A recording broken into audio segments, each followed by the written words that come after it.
емес.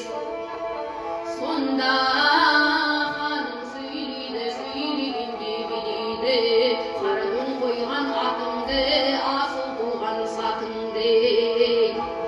Сыйлап саған билетті берейін деп отырмын, айтып саған бәрімде қасыңда көзім тұрайын.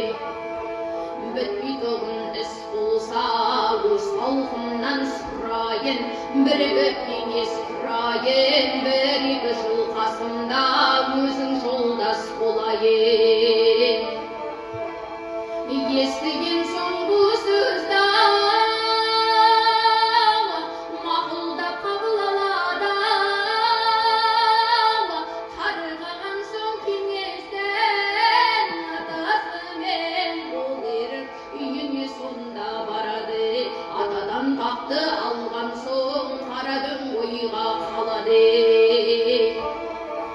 Атадан тақты